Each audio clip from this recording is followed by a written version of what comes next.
Greetings, YouTube. I apologize for what's going to be called subpar B-roll in this video. This is a screenshot from the still currently going on at the time of recording this Kabam live stream in which they introduced us to Negasonic Teenage Warhead. It's going to be very hard for me to get used to saying that. A lot of words for us old content creators on YouTube.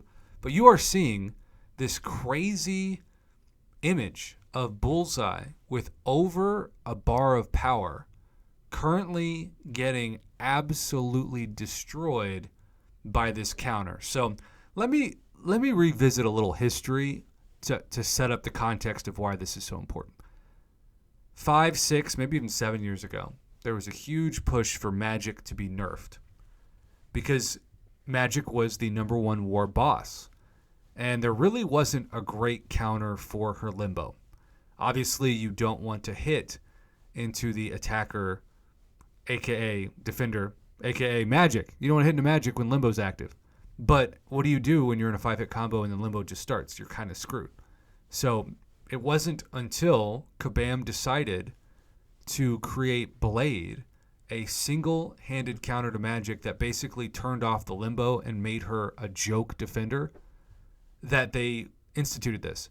They could have easily nerfed her, but it would have angered the community. So it's better, and certainly better for their money, big time money, to make a counter and not nerf a champion. Bullseye is such a guaranteed pain in the and I don't care if you use Kitty Pryde, Bishop, Domino, Archangel, there is still a high risk between the block damage and just in general the attrition of how you have to play the fight that you're going to lose that Battlegrounds match if you don't ban Bullseye. Well, now, for Valiant players who can spend $100 on an early access bundle to guarantee themselves a 6-star, rank them up, and then I'm going to use all the 6 stones I say from now on her, suddenly it's going to be who has Negasonic Teenage Warhead and who doesn't. And the people who have her are going to obviously be the Valiant players that spend the money or the people who get insanely lucky on crystal drop rates.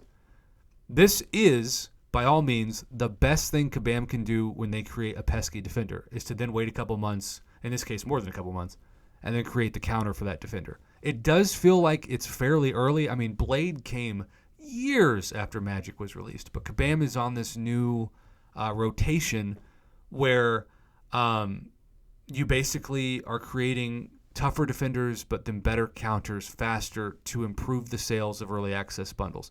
They are not wanting, and I think it's a smart business move for talking about the economy of the game, they're not wanting to depend on a few whales to keep their lights on, because then if those whales leave, you're screwed.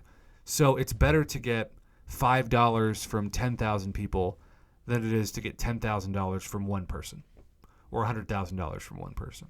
And I think Kabam's realized that that's why they're still doing as well financially as they are, because gifting, it took a lot less than ever before to be in the top 100, certainly even the top 50, top 30. But they claim they made more money overall in gifting because they had the lowest spenders spend more.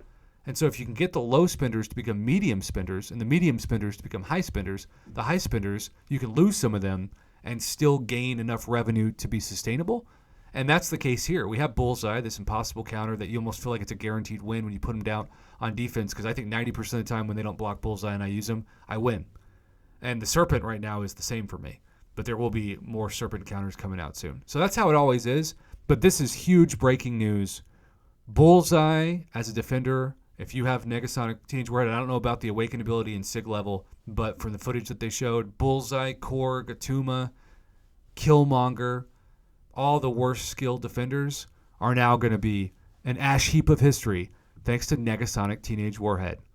I still feel like I'm not saying that right, and I guess I am, but either way, wow, Kabam, genius way to not nerf a champion and make a ton of money in the process. They did the Magic Blade playbook, and it's paying off big time because the hype is already so real.